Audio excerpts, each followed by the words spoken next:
आप सभी लोगों का फिजिक्स की क्लास में स्वागत है। मेरा नाम सतीश सिंह है और यदि आप एयरफोर्स, नेवी और रेलवे जैसी परीक्षाओं की तैयारी कर रहे हैं तो आज का टॉपिक आप लोगों के लिए बहुत ही ज़्यादा महत्वपूर्ण है।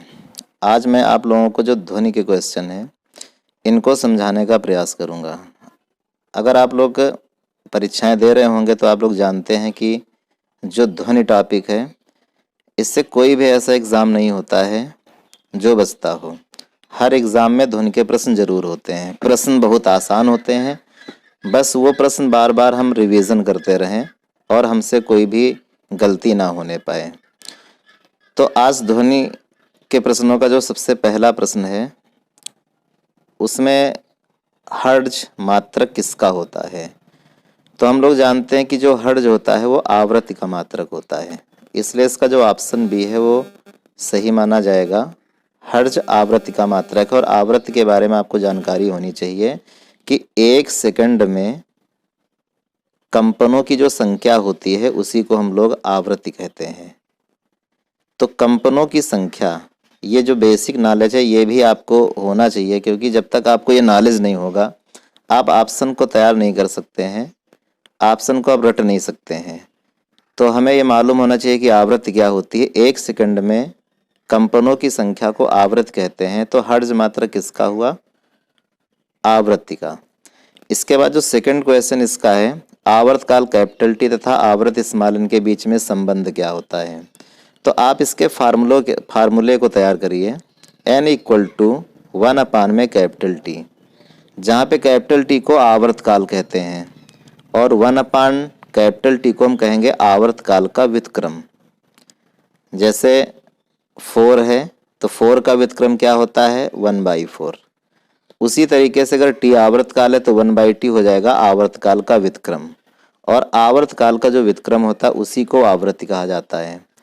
तो सारे ऑप्शन जो हैं उनको अगर ध्यान में रखते हुए इसका हम आंसर दें तो n equal to 1/t, t का n में जब आप गुणा करेंगे तो n क्रॉस में t इक्वल टू 1 आ जाएगा।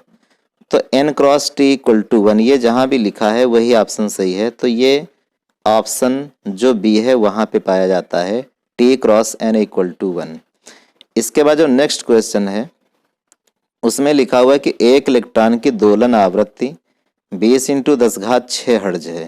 तो ये जो 20 × 10⁶ हर्ट्ज ये आवृत्ति है, इसको n बराबर लिखेंगे, लेकिन 20 × जो 10⁶ है इसमें जीरो को 20 का जो जीरो है उसको 10⁶ में अगर शामिल कर दें तो इसे 2 × 10�7 हम यहाँ पे लिख सकते हैं। अब हमसे करा कि आवर्तकाल क्या होगा, तो अभी जो फार्मूला आपको बताया गया था वही फार्मूला अप्लाई करते हैं। n इक्वल टू 1/t, तो t इक्वल टू 1 अपान में n, तो 1 अपान में 2 इंटू में 10⁻7। 2 का अगर हम 1 में भाग करेंगे तो आ जाएगा 0.5 और 10�7 चला जाएगा ऊपर, तो इंटू में 10�7 और रहेगा। लेकिन जितने भी 10⁻⁻7 रहेगा, इसमें जितने भी आंसर है सब माइक्रो सेकंड में दे रहे हैं। तो माइक्रो सेकंड में आंसर हम तभी दे पाएंगे जब हम यहाँ पे 10⁻⁻7 नहीं 10⁻�6 करें। तो 10⁻�6 करने के लिए डेसिमल 2 इंटू में 10⁻⁻7 था। तो दशमलव को हम एक अंक और आगे करते हैं, 0.2 है, एक अंक आगे और करते हैं, यानी कि 2 और दशमलव के बीच में 0 लगाते हैं, यानी यहाँ पे लगा देते हैं इस जगह पे। तो जैसे में एक अंक आगे करेंगे इसकी पावर में 1 जुड़ जाएगा और इंटू में 10⁻⁻6 आएगा। और अब जब 10⁻⁻6 आ जाएगा तो इसको अब हम माइक्रो सेकंड लिख सकते हैं। तो 0.02 माइक्रो सेकंड ये इसका आंसर आएगा। नहीं, 0.05 माइक्रो सेकंड इसका आंसर आएगा, क्योंकि जब हम 1/2 था, इसमें जब हम 2 से इसमें भाग करेंगे तो 0.5 आएगा।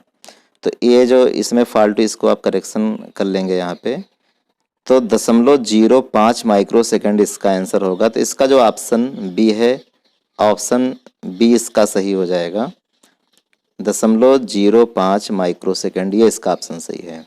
नेक्स्ट क्वेश्चन इसमें दिया कि एक कंपन कण का आवर्तकाल 0.02 सेकंड, इसकी आवृत्ति क्या होगी। तो इस बार क्वेश्चन में आवर्तकाल दे रखे हैं, इसको हम लोग टी से नोट करते हैं। आवृत्ति निकालना यानी n इक्वल टू निकाल के दिखाना है।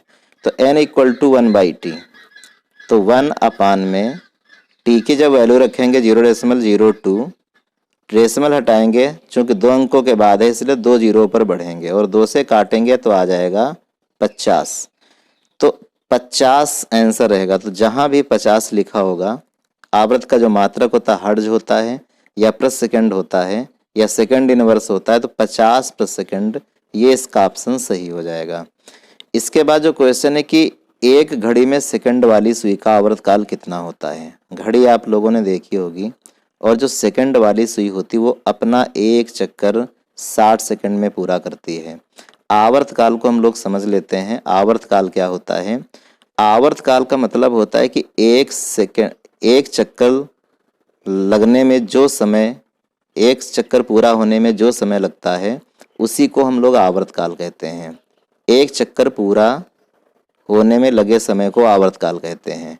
और सेकंड वाली सुई अपना एक चक्कर 60 सेकंड में पूरा करती है, तो इसका मतलब यह है कि यही इसका आवर्तकाल है। तो घड़ी में सेकंड वाली सुई का आवर्तकाल, और किसी भी ऑप्शन में ये सेकंड है लेकिन ये 1 सेकंड है, 60 सेकंड आंसर होना चाहिए था। तो मिनट में यहाँ पे एक ऑप्शन दिया है, तो 60 सेकंड में 1 मिनट होता है, इसलिए हम मिनट वाले जो हमारा पहला ऑप्शन ए है वो इसका सही हो जाएगा। और इसके बाद जो नेक्स्ट क्वेश्चन है कि एक घड़ी में घंटा वाली सुई का आवर्तकाल कितना होता है। तो जो घंटा वाली सुई होती है, हम लोग जानते हैं कि घंटे वाली जो सुई है वो 1, 2, 3, 4, 5 इस तरीके से यहाँ पे 12 और ऐसे 11, 12 ऐसे हो रहता है। तो जब वो 12 से 1 पर आती है तो 1 घंटा पूरा होता है। यहाँ पे इसलिए हम एक्सप्लेन कर रहे हैं कि बहुत सारे लोग इसी क्वेश्चन का आंसर देने में गलती करते हैं। घंटे वाली सुई का आवर्तकाल 1 घंटा बताते हैं, लेकिन जब वो 12 से 1 में आएगी तो 1 घंटा, 1 से 2 में जाएगी 2 घंटा, 2 से 3 में जाएगी 3 घंटा, 3 से 4 में जाएगी 4 घंटा। इस तरीके से उसका एक चक्कर 12 घंटे में पूरा होता है। तो जो घंटे वाली सुई है उसका जो आवर्तकाल है वो 1 घंटा अपना कह के पूरा 12 घंटा कहेंगे, तो इसका जो आवर्तकाल होता है वो 12 घंटा होता है। ऑप्शन डी इसका सही हो जाएगा। नेक्स्ट क्वेश्चन में दिया है कि एक सरल लोलक 1/2 मिनट में 60 दोलन पूरे करता है और इसकी आवृत्ति क्या होगी। आवृत्ति को अभी थोड़ी देर पहले हमने डिफाइन किया था कि 1 सेकंड में लगे हुए चक्करों की संख्या को आवृत्ति कहते हैं। तो हम जब तक 1 सेकंड में चक्करों की संख्या, दोलनों की संख्या नहीं निकालेंगे, हम आंसर इसका नहीं दे पाएंगे। यहाँ पे दिया है कि 1/2 मिनट में 60 दोलन पूरा करता है। अगर आपको आवृत्ति निकालनी है तो 1/2 मिनट नहीं, 1 सेकंड में कितने दोलन पूरे करेगा इसको निकालें। तो 1/2 मिनट होता है 30 सेकंड। 1/2 मिनट को आप आधा मिनट कहें, आधा मिनट यानी 30 सेकंड। तो अगर वो 30 सेकंड में 60 दोलन करता है तो 1 सेकंड में कितने करेगा, 60 और बटे में 30, काटेंगे तो आ जाएगा 2। इसका मतलब 1 सेकंड में करेगा वो 2 दोलन, और 1 सेकंड में होने वाले दोलनों की संख्या को ही आवृत्ति कहते हैं। तो 1 सेकंड में 2 दोलन निकल रहे हैं, तो इसकी जो आवृत्ति होगी वो 2 होगी, जो कि ऑप्शन डी में यहाँ पे दी गई है, 2 दोलन प्रति सेकंड। ये इसका आंसर हो जाएगा। नेक्स्ट क्वेश्चन इसमें दिया है कि किसी गैस में किस प्रकार की तरंगें उत्पन्न होती हैं। ये क्वेश्चन बहुत ही ज़्यादा इम्पॉर्टेंट है। आप ये याद रखें कि गैस जो तरंगे होती है वो 2 प्रकार की होती है मूलतः, एक अनुप्रस्थ तरंग होती है, एक अनुदैर्ध्य तरंग होती है। तो जो गैस होती हैं उसमें सिर्फ अनुदैर्ध्य तरंग उत्पन्न होती हैं। हालांकि जो अनुदैर्ध्य तरंग है वो ठोस, द्रव, गैस तीनों में उत्पन्न होती है। गैस के अलावा ठोस और द्रव में भी उत्पन्न होती है। लेकिन जब भी कोई गैस के बारे में पूछेगा तो आपको यही बताना है कि गैस में अनुदैर्ध्य तरंगें उत्पन्न होती हैं। नेक्स्ट क्वेश्चन इसमें दिया है कि अनुप्रस्थ तरंग में माध्यम के कणों का कंपन। तो सबसे पहले हम ये देख लें कि जो अनुप्रस्थ तरंगें होती हैं वो चलती कैसे हैं। अनुप्रस्थ तरंगें इस तरीके से सुरंग और गर्त के रूप में चलती हैं। ये ऊपर वाला सुरंग होता है, इसको हम लोग सुरंग कहते हैं, और नीचे वाला जो रहता है इसको हम लोग गर्त कहते हैं। ये सुरंग और गर्त के रूप में चलती हैं।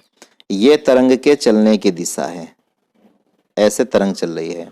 माध्यम का कण इस तरीके से ऊपर जाएगा, नीचे जाएगा, ऊपर जाएगा और नीचे जाएगा, ऐसे ऊपर नीचे, यानी तरंग के चलने की दिशा के लंबवत। ये जो कण हैं ये तरंग के चलने की दिशा के ऐसे लंबवत कंपन कर रहे हैं। तो यही अनुप्रस्थ तरंग की प्रकृति होती है और अनुप्रस्थ तरंग में जो कण होते हैं वो इसी तरीके से चलते हैं। तो ऑप्शन को पढ़ते हैं। ऑप्शन में दिया गया है कि अनुप्रस्थ तरंग में माध्यम के कणों का कंपन तरंग की दिशा में होता है, ये ऑप्शन सही नहीं है। तरंग की दिशा के लंबवत होता है, यही इसका ऑप्शन सही है। और इसके बाद दिया गया है कि अनुप्रस्थ तरंगों में दो निकटतम सुरंगों के बीच की दूरी क्या कहलाती है। ये भी बहुत इंपॉर्टेंट क्वेश्चन है। ये अनुप्रस्थ तरंग इस तरीके से चलती है, सुरंग और गर्त के रूप में। क्वेश्चन है कि दो निकटतम सुरंगों के बीच की दूरी, एक सुरंग ये है, फिर ये गर्त होता है और फिर ये सुरंग होता है। ये सुरंग है, ये गर्त है और ये यहाँ पे सुरंग है। तो दो निकटतम सुरंगों के जो बीच की दूरी होती है उसको हम लोग तरंग दैर्ध्य कहते हैं और इसे लैम्डा से प्रदर्शित किया जाता है। तो इसका जो ऑप्शन रहेगा तरंग दैर्ध्य। तरंग दैर्ध्य जो है वो ऑप्शन बी में दिया है, इसलिए ऑप्शन बी इसका सही हो जाएगा। और नेक्स्ट क्वेश्चन इसमें दिया है कि अनुदैर्ध्य तरंगों में कणों का कंपन, जो अनुदैर्ध्य तरंग होती है उनमें कणों का कंपन नहीं होता है, तरंग की दिशा में होता है। अनुप्रस्थ तरंगों में तो जो कणों का कंपन होता है तरंग के चलने की दिशा के लंबवत होता है, लेकिन जो अनुदैर्ध्य तरंगें होती हैं वो चूंकि संपीड़न और विरलन के रूप में चलती हैं, इसलिए जो कणों का कंपन होता है वो तरंग के चलने की दिशा में ही होता है। तो इस बात को आप याद रखेंगे, जो अनुदैर्ध्य तरंगें होती हैं इनमें जो माध्यम के कण होते हैं वो तरंग के चलने की दिशा में कंपन करते हैं। ऑप्शन बी इसका सही हो जाएगा। इसके बाद क्वेश्चन दिया है कि पानी में पत्थर डालने पर पानी की सतह पर उत्पन्न तरंगों की प्रकृति कैसी होती है। बहुत ही ज़्यादा इंपॉर्टेंट है। जब भी हम पानी में पत्थर डालते हैं तो वहाँ पे इस तरीके से ऐसे वलय उत्पन्न हो जाते हैं द्रव की ऊपरी सतह पर। तो जो अनुप्रस्थ तरंगें होती हैं या तो ठोस में उत्पन्न होती हैं या फिर द्रव की ऊपरी सतह पर इस प्रकार से उत्पन्न होती हैं। तो अनुप्रस्थ तरंगें होती हैं, इस बात को आप याद रखोगे। तो पानी में पत्थर डालने पर उत्पन्न तरंगों की प्रकृति क्या होती, केवल अनुप्रस्थ, इसके अलावा कोई नहीं, केवल अनुप्रस्थ। क्योंकि अनुप्रस्थ तरंगें ठोसों में उत्पन्न होती या तो द्रव की ऊपरी सतह पर। तो ये द्रव की ऊपरी सतह की बात कर रहा है, केवल अनुप्रस्थ, यहाँ पे ऑप्शन सही करेंगे हम। इसके बाद जो अगला क्वेश्चन है कि वायु में ध्वनि की चाल। तो वायु क्या है, गैस, और गैस में जो तरंगें उत्पन्न होती हैं वो अनुदैर्ध्य होती हैं, अनुदैर्ध्य तरंग। वायु को आप गैस समझेंगे, तो इसलिए अनुदैर्ध्य जो है वो ऑप्शन सी में दिया है। ऑप्शन सी इसका सही हो जाएगा। इसके बाद जो नेक्स्ट क्वेश्चन है उसमें दे रखे हैं कि तरंग वेग स्मॉल वी, आवर्तकाल कैपिटल टी, तरंग दैर्ध्य लैम्डा में क्या संबंध होता है। तो हम लोग जानते हैं कि v equal to n lambda formula होता है, लेकिन यहाँ पे आवर्तकाल की बात कर रहे हैं, आवर्त की बात नहीं कर रहे हैं।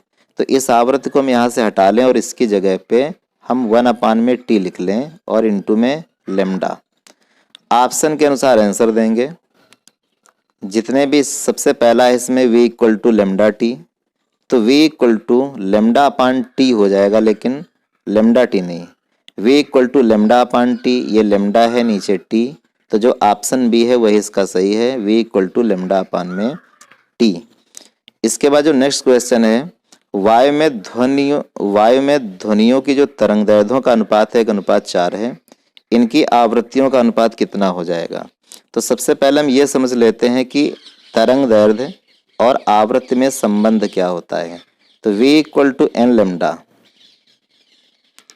तो यहाँ से अगर हम n और लैम्डा में रिलेशन निकालें तो लैम्डा को हम पक्षांतर करेंगे, लैम्डा आ जाएगा इधर, यानी n और लैम्डा में रिलेशन इस तरीके का है कि n is proportional to 1 lambda.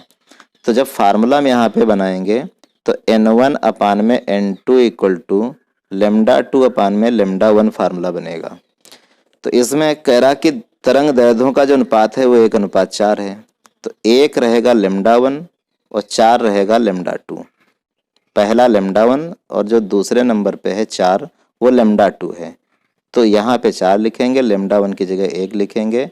तो आवृत्तियों का जो अनुपात है वो 4/1 या फिर 4:1 1 इसका आंसर आ जाएगा। तो 4:1 जहाँ भी दिया होगा वही ऑप्शन सही रहेगा, तो ऑप्शन सी इसका सही हो जाएगा। अगला क्वेश्चन इसमें दिया है कि एक तरंग की तरंग दैर्घ्य 50 सेंटीमीटर। तरंग दैर्घ्य को हम लोग लैम्डा से लिखते हैं। लैम्डा 50 सेंटीमीटर है। आवृत्ति 400 प्रति सेकंड है।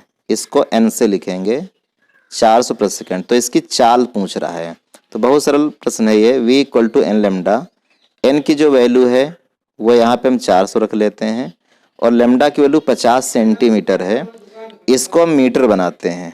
तो 50 को जब मीटर बनाएंगे तो सेंटीमीटर को मीटर कैसे बनाते हैं? 100 से भाग करके, या 10 की घात -2 कर दें हम। चलिए हम 100 से भाग कर लेते हैं 50 में, तो 0.5 आ जाएगा। तो इसका 1 दशमलव हटाएंगे और 1 जीरो इसका काट लेते हैं। 5 का 40 में गुणा करोगे, या 5 के 4 में कर लें, आ जाएगा 20, और 1 जीरो और रहेगा तो 200 आ जाएगा। तो इस प्रकार से 200। लेकिन जो भी इसमें आंसर दे रहे हैं वो सब सेंटीमीटर में दे रहे हैं, इसलिए हम ऑप्शन के अनुसार चलेंगे। तो जो इसकी तरंग दैर्घ्य उसको हम मीटर नहीं बनाएंगे, सेंटीमीटर में उत्तर देते, तो v equal to n lambda कर देंगे। एन की वैल्यू 400 रहेगी और लेमडा की वैल्यू 50 ही रखते हैं। 3 जीरो तो यही हो जाएंगे, 3 जीरो यहाँ पे बनाते हैं, और 4 का 5 में करेंगे तो 20 आ जाएगा, 20,000। तो 20,000 ऑप्शन 1 में दिया, इसलिए इसका जो ऑप्शन 1 है वो सही उत्तर माना जाएगा। और इसका जो अगला क्वेश्चन है वो ये है कि एक तरंग की चाल 300 मीटर प्रति सेकंड है, तरंग दैर्घ्य 50 सेंटीमीटर हो, तो इसकी आवृत्ति क्या हो जाएगी? तो इस बार हम ऐसा करते हैं कि जो चाल है, चाल मीटर में है और तरंग दैर्घ्य सेंटीमीटर में है। तो हम इस तरंग दैर्घ्य को पहले मीटर बनाएंगे। 100 से भाग करेंगे 0.75 आ जाएगा, और ये लेमडा की वैल्यू है। ये चाल है, ये v की वैल्यू है। हमें निकालना आवृत्ति। तो हम जानते हैं कि v इक्वल टू होता है एन लेमडा, और जब आवृत्ति की वैल्यू निकालेंगे तो लेमडा को यहाँ से हटाएंगे, लेमडा आ जाएगा नीचे, यानी n इक्वल टू में प्राप्त हो जाएगा v अपान में लेमडा। तो v की जो वैल्यू है वो 300 है, लेमडा की जो वैल्यू आएगी वो 0.75 आएगी। दशमलव यहाँ से हटाएंगे, 2 जीरो ऊपर और बढ़ेंगे, और 25 से काटते हैं, 25 यहाँ पे 3 आ जाएगा, और यहाँ पे आ जाएगा, इसको 2 जीरो को 100 मानते हैं तो यहाँ पे 4 आ जाएगा, यानी 4 इंटू में 300। 3 से इसको काटेंगे, आ जाएगा 100। 100 का 4 में गुणा कर लेंगे, आंसर आ जाएगा 400। तो 400 जहाँ भी होगा वही ऑप्शन सही होगा। तो ऑप्शन सी में यहाँ पे 400 दिया, ये इसका आंसर सही है। नेक्स्ट क्वेश्चन इसमें दिया कि एक सरल लोलक प्रति सेकंड 25 दोलन करता है, इससे उत्पन्न तरंगे होंगी। तो प्रति सेकंड किए गए कंपनों की संख्या को हम आवृत्ति कहते हैं, और करा इससे उत्पन्न तरंग होगी, लेकिन यहाँ पे पूछा जा रहा है कि इस तरंग का नाम क्या होगा। तो आप पहले यहाँ पे अपने कॉन्सेप्ट क्लियर कर लें। इसके कॉन्सेप्ट क्या होंगे?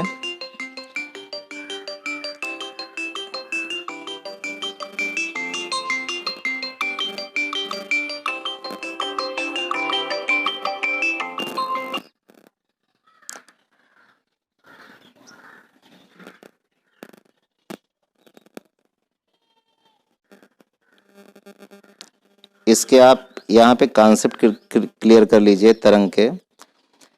अगर किसी तरंग की आवृत्ति 20 हर्ट्ज से कम है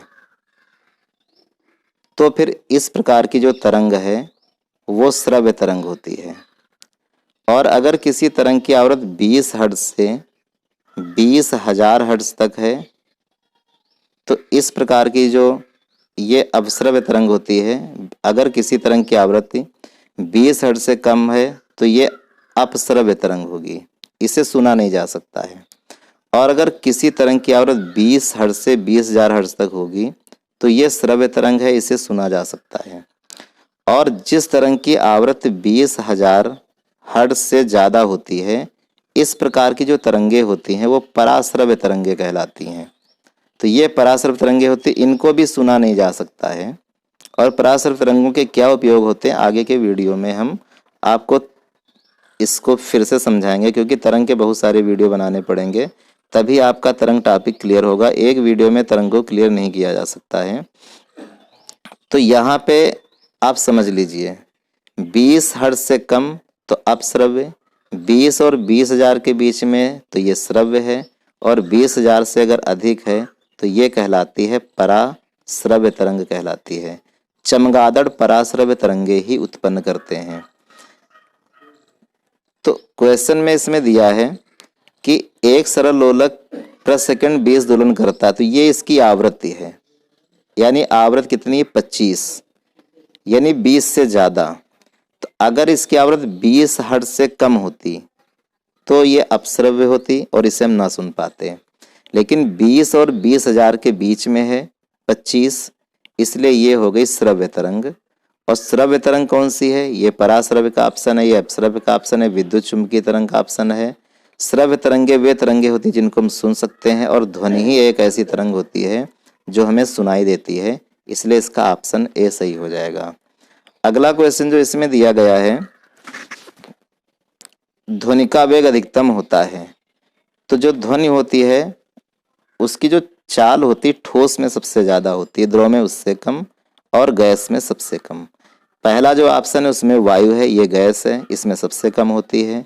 हाइड्रोजन ये गैस है, इसमें सबसे कम होती है। जल द्रव है, इसमें भी कम होती है। लोहा ठोस होता है, तो ठोस में सबसे ज़्यादा होती है, इसलिए लोहा का ऑप्शन यहाँ पे सही करेंगे। नेक्स्ट क्वेश्चन इसमें है कि ठोस तथा द्रव में ध्वनि का वेग शून्य होता है, ऐसा नहीं होगा, शून्य नहीं होता है। वही होता है जो गैस में, ये गलत है। गैस से अधिक होता है, तो ठोस में जो ध्वनि का वेग होता है वो गैस से अधिक होता है, ऑप्शन सी इसका सही हो जाएगा। अगला क्वेश्चन इसमें दिया है कि निम्न में कौन सी तरंग विद्युत चुम्बकीय तरंग नहीं है?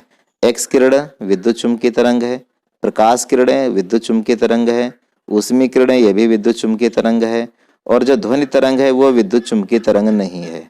तो नहीं है पूछ रहा था, यानी ये ऑप्शन सही हो जाएगा, जो ऑप्शन डी है ध्वनि तरंग। इसका अगला क्वेश्चन है कि शेर तथा मच्छर द्वारा उत्पन्न ध्वनियों में अंतर होता है। ये क्वेश्चन एग्जाम के लिए बहुत इंपॉर्टेंट है, जितने भी कंपटीशन एग्जाम होते हैं ये क्वेश्चन आता ही रहता है। शेर और मच्छर में आप समझ लें कि जो शेर की दहाड़ होती है इसका तारत्व नीचा होता है, और जो मच्छर की भिनभिनाहट होती है इसका जो तारत्व होता है इसका तारत्व ऊंचा होता है, और तारत्व का ही संबंध आवृत्ति से होता है। तो जिसका तारत्व ऊंचा होगा उसी की आवृत्ति भी ऊंची होगी, अधिक होगी। तो मच्छर की जो आवाज़ होती है उसकी आवृत्ति ज़्यादा होती है, और शेर की जो दहाड़ होती है उसकी आवृत्ति कम होती है। तो इसमें कह रहा है कि ध्वनियों में अंतर होता है, दोनों के आकार में बड़ा अंतर है, दोनों ध्वनियों का वायु में वेग अलग अलग है, दोनों ध्वनियों की आवृत्तियों में अंतर है। शेर अंदर तरंग उत्पन्न करता है, मच्छर अनुप्रस्थ तरंग उत्पन्न करता है। तो यहाँ पे हम लिखेंगे दोनों ध्वनियों की आवृत्तियों में अंतर होता है। इसका जो ऑप्शन सी है वो इसका सही हो जाएगा, क्योंकि मच्छर की जो भिनभिनाहट है उसकी आवृत्ति अधिक होती है, और शेर की जो दहाड़ है उसकी आवृत्ति कम होती है। तो ये सभी क्वेश्चन आप लोगों को हल करा दिए गए हैं। उम्मीद है कि आपको ये समझ में आए होंगे, और आप इस वीडियो को एक बार फिर से अगर देख लेंगे तो आपके ये सारे क्वेश्चन और भी क्लियर हो जाएंगे। Thank you.